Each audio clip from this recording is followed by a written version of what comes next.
Welcome, all you adventurous readers, to the epic worlds of Alfred Dublin, where we explore the life and works of this fascinating but little-known early 20th century writer, brought to you by the website beyondalexanderplatz.com.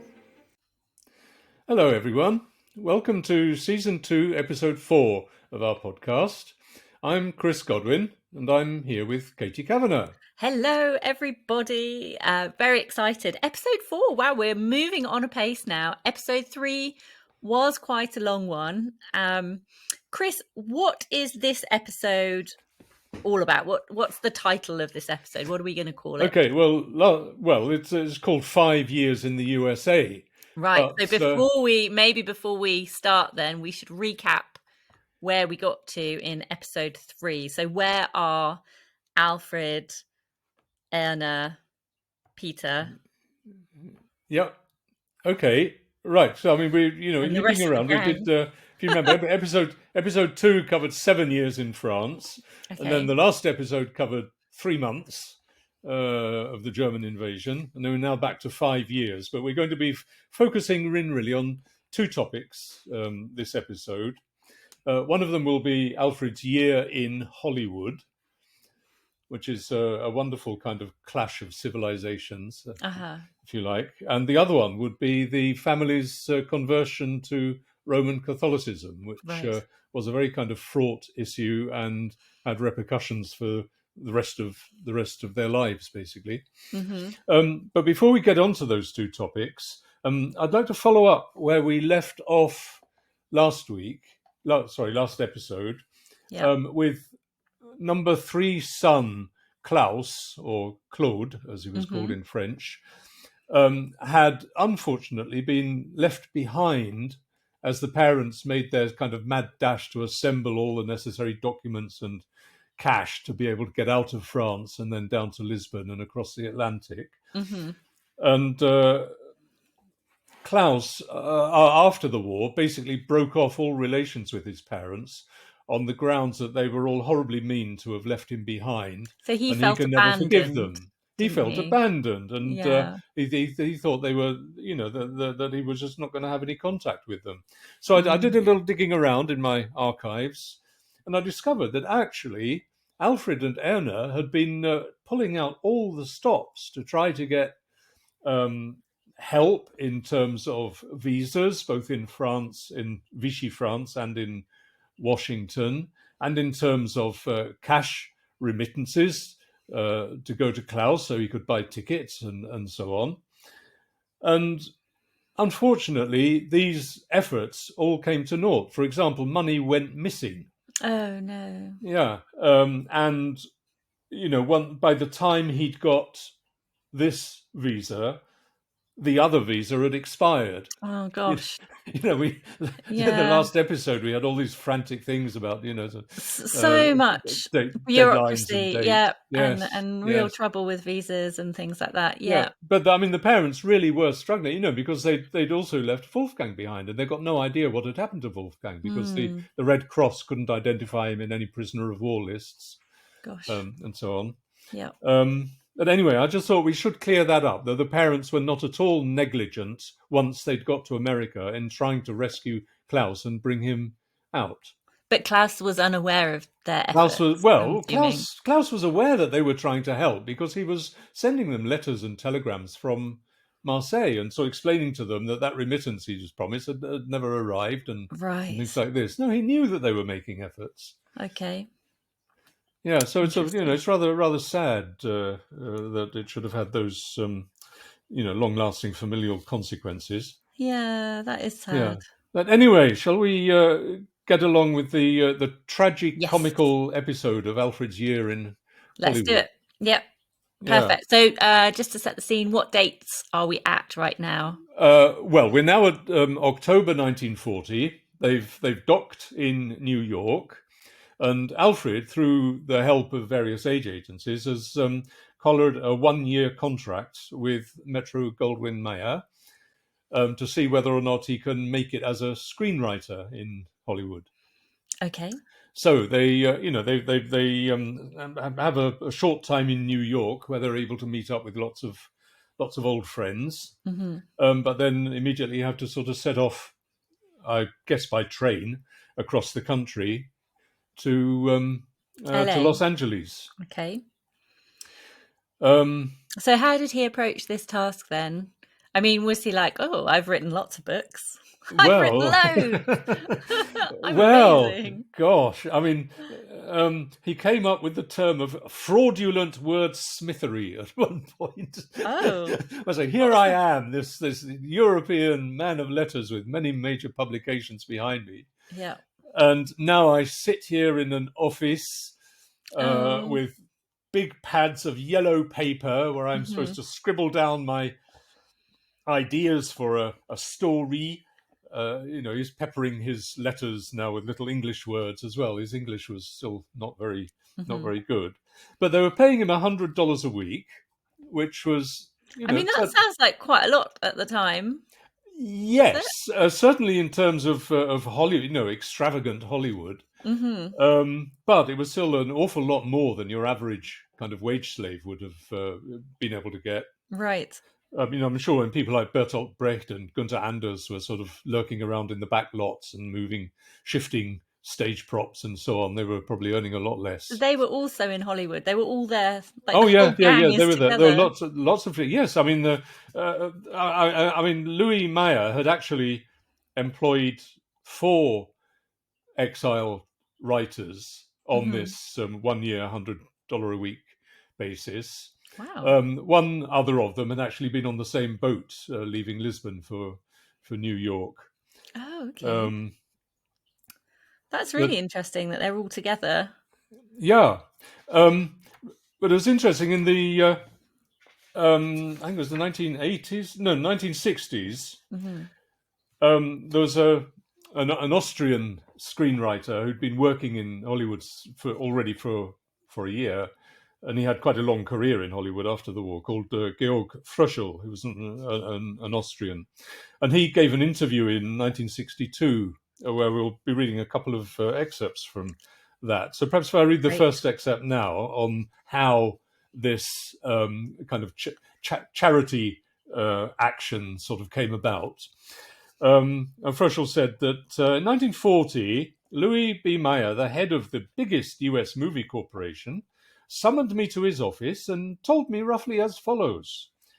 In a few days, 3 Jewish writers will arrive here, having fled from Germany and been brought to America with the help of an aid committee. I don't know these gentlemen, and know next to nothing about them. They are said to be gifted people. They will work for us for a year on probation. Do your best to acclimatize the gentlemen to the way things are done here, and keep an eye on them, what they do and what they get up to. Tell them nothing about this discussion. And so, says Fröschel, that's how he became, without their knowledge, the supervisor of Walter Mehring, Alfred Polgar, and Alfred Dublin. And I mean, Fröschel was usually sort of giving Alfred a lift into the studio in his car, because the Dublins, of course, didn't have a car, which marks them out as a very small subset of the Los Angeles community. Right. Right, but Alfred had a very difficult time adapting. I mean, he's obviously, he produced all these enormous epic novels Mm-hmm. where, he was somehow sort of channeling all sorts of ideas from sort of elsewhere. But now he's sort of told he's got to be sitting in an office with this big pad of yellow paper, and he's got to come up with stories, and he looks around and sees how other people are doing this. It's like a factory, right? Mm-hmm. Everybody's in their little cubicle. It's not very easy to sort of natter and chat with each other. But occasionally someone will lift up the telephone and excited chatter on the phone and whatnot, and then sort of, nothing would happen because, enormous numbers of stories must be generated, of which, perhaps 1 in 100 will eventually turn into a film. But he thought that there were several things that could be done with his books. Unfortunately, the first idea he toted around was to have the Iceland-Greenland episode from Mountains, Oceans, Giants turned into a film. Now, this is a kind of a stupendous like a saga. sci-fi Yeah. thing where, the special effects would make even someone like George Lucas blanch. But back in 1940, there was no way that wasn't gonna the special happen. effects could be done with, the Iceland bursting, the volcanoes bursting, and then these mats being laid over Greenland, and yes, it's like a kind of atomic explosion. I mean, now that sounds like we could totally do that now. Well, I guess we probably could, yes, but in those days it was just no way you could do it. And the shame is that there's an awful lot of other stuff in Mountains, Oceans, Giants that could have made a very impactful film. I mean, for example, you take this whole storyline he's got running through it, of the synthetic food. We've always talked about how cinematic his writing is, haven't we? Yeah. So that was a shame. But anyway, I mean, as his term was sort of progressing, he was actually given a specific task by Fröschel. So perhaps we could carry on with an excerpt from Fröschel's interview in 1962. Yep. He said, almost at the same time as these three writers arrived, I was given the task of adapting Jan Struther's book, Mrs. Miniver, as a film script. I'm not many listeners will be aware of Mrs. Miniver, I guess, but it was an enormous hit in 1952. It won something like 9 Oscars. Wow. And Winston Churchill said, this film is worth a whole fleet of destroyers in terms of building up morale, yes, and so on. Anyway, it's given the task of adapting it as a film script. Now, this book comprised a number of sketches dealing with little domestic events in the Miniver family. My boss had the idea of making the Mrs. Miniver character the central point of a dramatic treatment in which the courage and sufferings of the English people, currently in a state of war while America was still at peace, would be brought before the eyes of an American audience. In other words, it's war propaganda. I presented all this to Alfred Döblin shortly after he joined MGM and asked him to take a week thinking about how Mrs. Miniver might be turned into a dramatic character. Exactly 1 week later, Döblin turned up at my office and spent 2 hours telling me the content of the book's various schemes. Right. Too polite to interrupt the writer, I asked him once he had finished, "So, Doctor, what do you think? Can we make a start on Mrs. Miniver?" Döblin: "We could turn the material into an excellent film for Charlie Chaplin." Okay. In the circumstances of that time, in the world and in films, this response was so absurd I had no hope of Döblin ever offering anything suitable for our script. He, Polgar and Mehring received a salary of $100 a week, miserably little in the context of the American film industry, but the modest Döblins did very well on the $100. Lived in a little house in Hollywood under palm trees, but not much differently than formerly in East Berlin, in the Frankfurter Allee. Every day I picked Döblin up in my car and brought him to Culver City. There, the small, slightly unsteady man with the ruddy cheeks and the flashing eyes behind thick lenses wrote his book about his escape from France. He showed not the slightest interest in our film, and the film industry at present had nothing to offer him. Anyway, after many weeks, I managed to develop a storyline for the Mrs. Miniver film. One episode was to show how the husband sets off in a little boat down the Thames and sails across the Channel to help bring the trapped English army back to England. I asked Döblin to write down how he imagined the experiences of Mr. Miniver. Just 2 days later, he delivered a manuscript written in German of around 40 pages. Brightening the tragic episode with flashes of humour, with a compelling verve, and yet also proceeding by means of little details, Döblin depicted the story of the amateur sailor's heroic voyage. It was a masterpiece. I had the manuscript translated at once into English and presented Döblin's work to my superior, who summoned Döblin and thanked him heartily. In the film Mrs. Miniver, there is little of Döblin's contribution to be seen. But it is certain that the Dunkirk episode is based mainly on his ideas. The film itself won 8 Oscars in 1943, including one for me, says Freshaw. Now, just imagine if Durblin's episode had been incorporated. He would have joined the other 4 scriptwriters as a named Oscar winner. And I wonder what that would have done for his that's a shame. His depressing time in the US. Is he listed on the credits at all? Nope. You know? No. Oh, no. no. Nothing. Oh, that's a shame. It's So, very cutthroat, isn't it, that industry? Well, I mean, it's a weird still way. Today as well. It's a weird way of using creative talent, basically to the only measurement is money. And there was a chap called Max Reinhardt who'd been a famous impresario in Berlin and also done stints in New York. But he produced an enormous live action Midsummer Night's Dream in the Hollywood Bowl Stadium.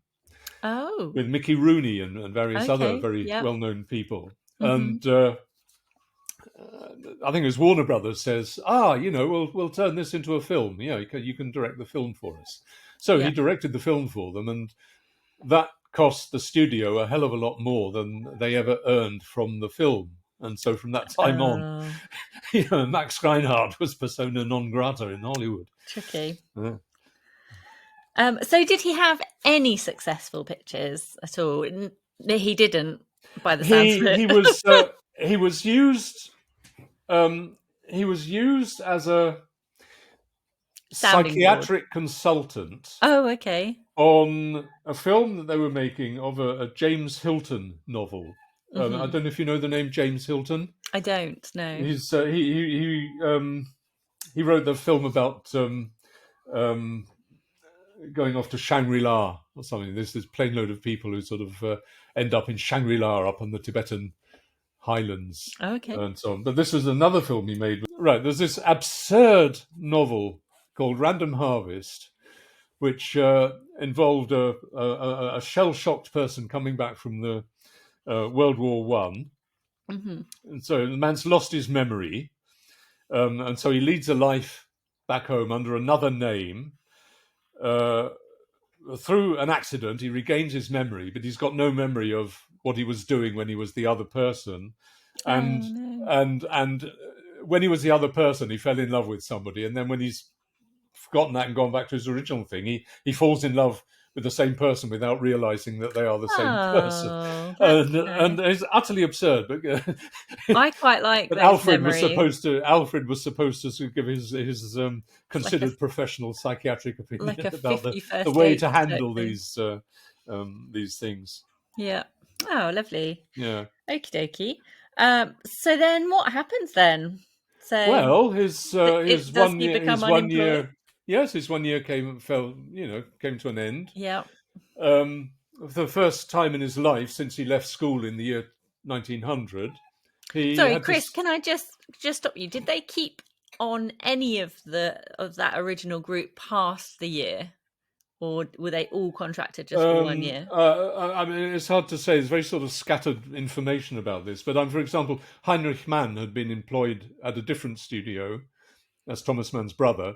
Okay. And been employed at a different studio on a similar basis, and he was let go at the end of the year as well. Right. So he, a 70-year-old man now has got, no financial support. Yeah. So, Dublin at the age of 65 suddenly, or 63, I guess he was by then, he finds that he's got to sign on for unemployment. So instead of the $100 a week, it turns out, $20 of that was withheld for tax. Right. And another $10 of that was withheld for something called agent's fees. Oh. Yeah. Okay. So in fact, they was only taking home $70 a week. But the unemployment was only $15 a week. Okay. And only for 20 weeks. Oh, so gosh. They really were quite desperate. And he was having to cadge from friends, from aid committees, trying to get stipends from the Guggenheim Foundation and whatnot. And, they had to move into a smaller house, into a little 2-room sort of clapboard single-story house in Hollywood. where it was unfurnished, and they had to cadge furniture from from wherever they could.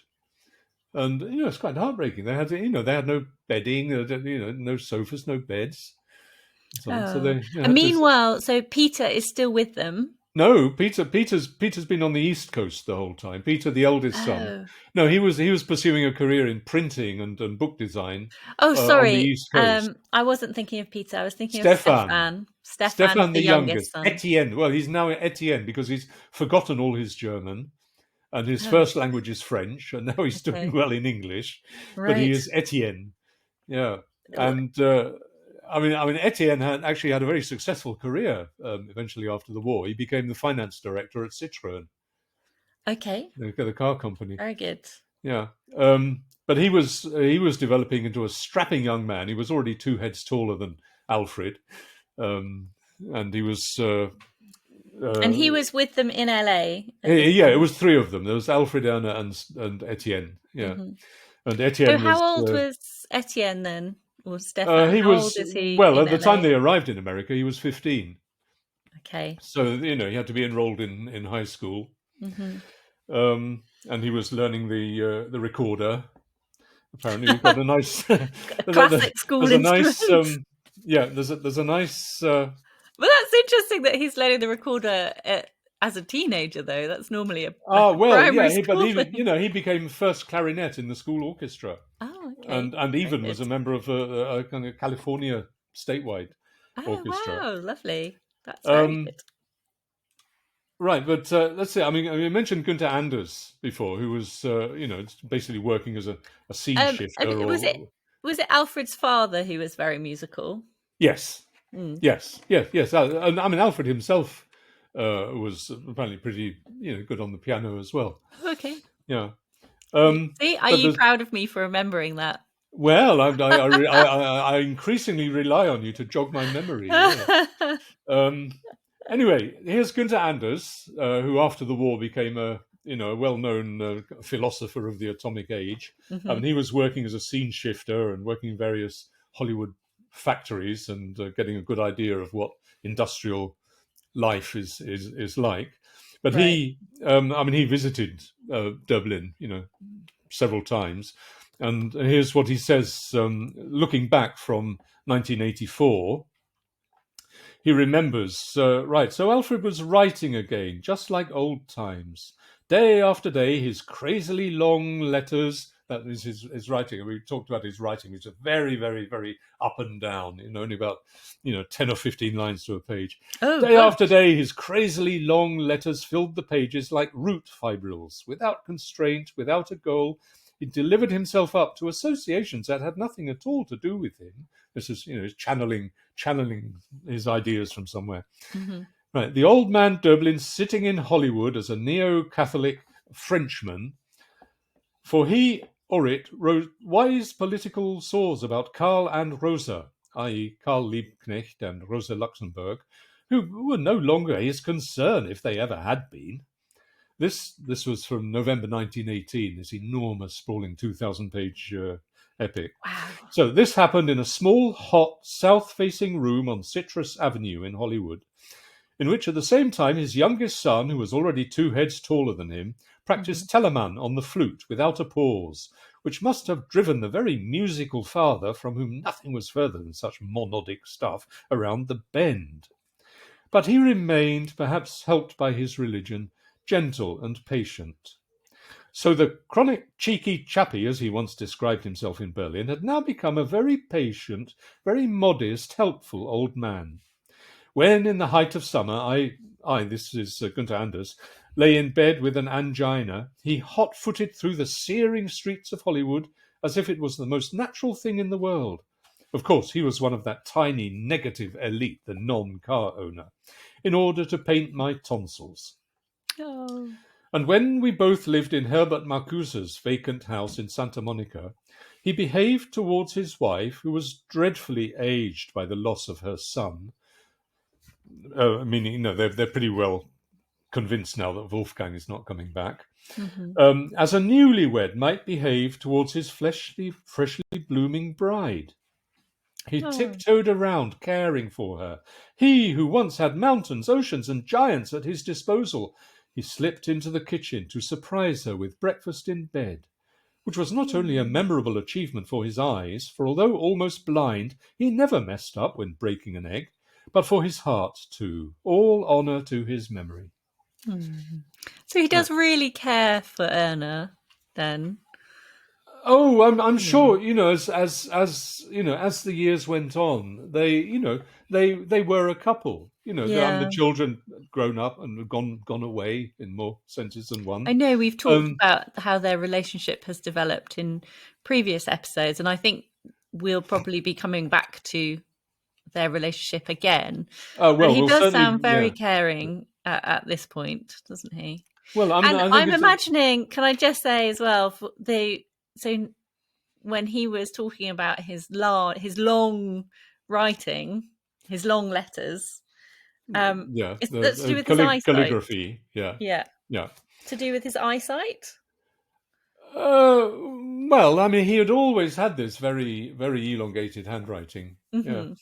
So perhaps it just it flows easier than trying to do a Hmm. little cramped hand. I guess. Yeah, Yeah. but I He says he's nearly blind in that oh excerpt you yeah, just well read. he was getting more and more short sighted. Yeah, Mm. um, Okay. but I mean we can contrast that with a very nasty remark by Bertolt Brecht in the aftermath of the conversion, which will Right. And come to Brecht is more with fully them known. in LA. He's in LA, also doing sort of casual work, and When they were in Europe, they used to all hang out together oh yeah, I mean and Brecht and have Döblin regular collaborated very evenings and closely, and they shared their ideas very closely. yeah. Um, but yeah, I mean he made a note after Alfred sort of came out about his conversion.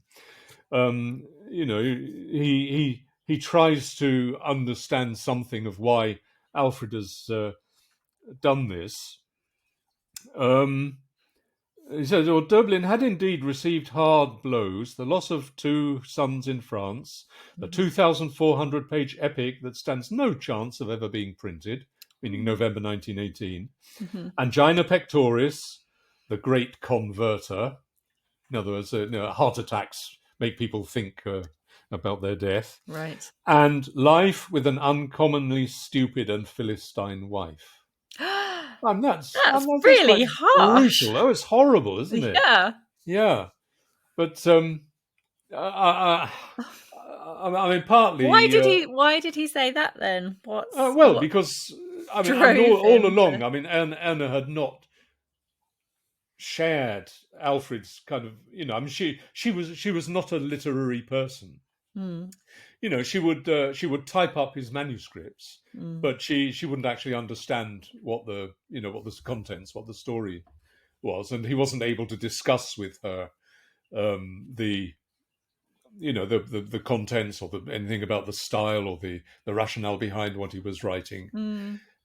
She was the mother, she was the family organizer, I so to speak, imagine and that uh, I imagine that typing something up like that, you still take on. She would undoubtedly she would know what it was all about, and undoubtedly she would understand it. There's not a question. yeah. Sounds like she was just so busy.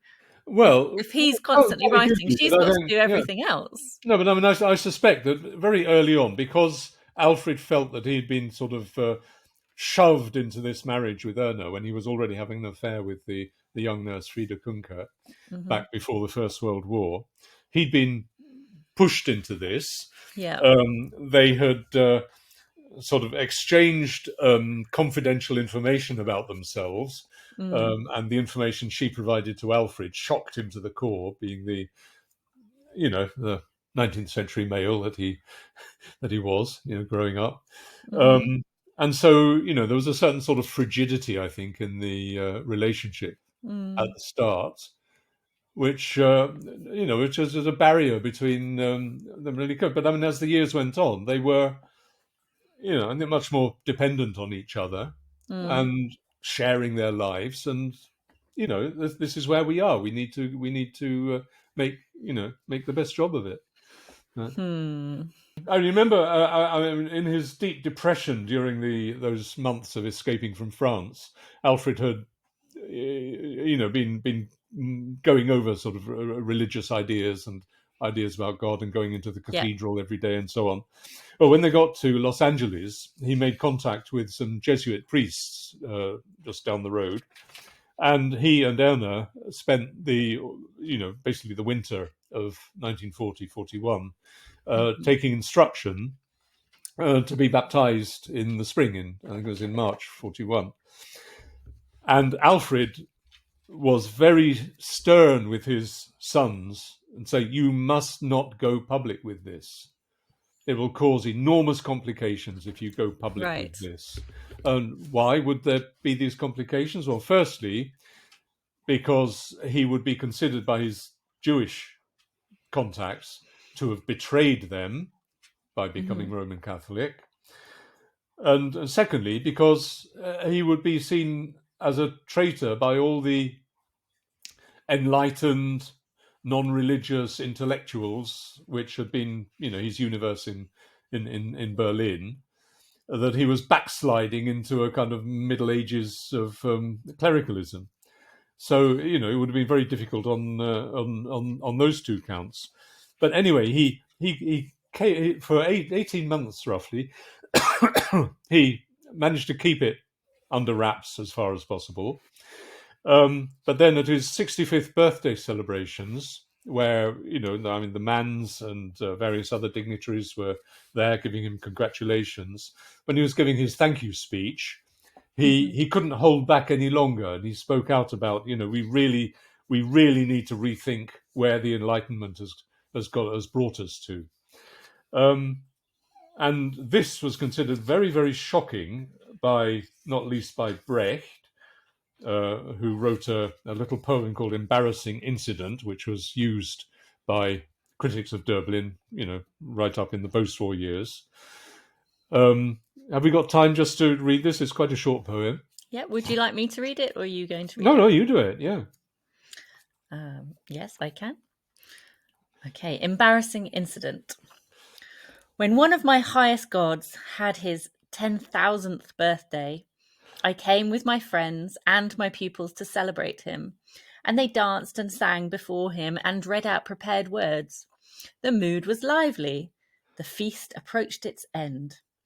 Now the celebrated god stepped onto the stage that belonged to the artists and declared in a loud voice, in front of my sweat-drenched friends and pupils, that he had just experienced a revelation, and from now on had become religious, and with unseemly haste and in a challenging manner placed a moth-eaten priest's hat on his head, dropped indecently to his knees and shamelessly intoned an insolent hymn, thereby injuring the irreligious sensibilities of his audience, among whom were young people. For 3 days I have not dared to meet the eyes of my friends and pupils. I am so embarrassed. Yeah. So if we're going to use a different episode to go further into the implications of this major action by Dublin, then perhaps we could stop here with that reading. Yeah. Okay. Perfect. Okay. So that means we'll be picking up the conversion issue in more detail than later on. I feel like it's a mass. I mean, it is such a massive thing to go through, isn't it? Anyone changes something like this, and it's been shamefully shamefully neglected and misrepresented by the literary establishments. Ever since, even now, it's only fairly recently that we've had some very sensible analyses of what led up to it. Right. I mean, it's funny, isn't it? Well, we say it's a big thing, but is it a big thing? Is it a big thing? People change their minds about things all the time, don't they? Oh yeah, but I mean, he wasn't changing his mind. He wanted to, he wanted to be spreading spreading a message to the world, Yeah. as actually he had done in his South American trilogy, the Land Without Death. That the Enlightenment has led to all kinds of barbarities and misuse of the world. Well, I am looking forward to this as an episode then, Chris. That'd be good. Okay. I had I like actually things like started that. to prepare our next episode, which I was going to focus on Wolfgang. Oh, okay. But well, I mean, we could slide these. We could do. We could vary sort of where we put these ideas. There's just still got quite a lot to talk about. Yeah, we have. Brilliant. Yeah. Love it. Oh, well, Okay. thank you so much for all of that today, Chris. So I feel like we're getting further and further along in his life. So he's now, how old is he right now? 60? Well, he was 65 at the birthday celebration where he came out. 65. Okay. Yeah. So we've got a few more years left. Yeah. Yes, those rather sad years back in Europe until his death in 1957. Yeah. Oh, okay. And then, of course, there's the aftermath and the additions and so on, and how he's gradually, over the decades, has become somewhat wider known. Yes. And there have been some, well-edited editions of his novels. I mean, you compare it with I don't know, comparable English writers. There are many English writers who've just sort of disappeared. They're out of sight underneath all the kind of the throwaway stuff that fills the bookshelves these days. Yeah, that's true. That's true. Yeah. All right, well, let's stop there then. Excited about our next episode already. Okay. Brilliant. Thank you so much, everybody, for joining us today. And we will see you next time. As always, if you have any questions or if there's anything that you want us to focus on, please do leave us a comment and we will endeavour to do that for you. Yeah. Perfect. Okay. Cheers. Thank you, everybody. Thank bye you. Till next time. All right. Bye-bye. We hope you've enjoyed this episode of the Epic Worlds of Alfred Dublin. Join us next time to explore more about this fascinating writer's life and works. Meanwhile, visit the website beyond-alexanderplatz.com for posts about Dublin and some of his unjustly neglected contemporaries, as well as downloads of translations. So until next time, happy reading!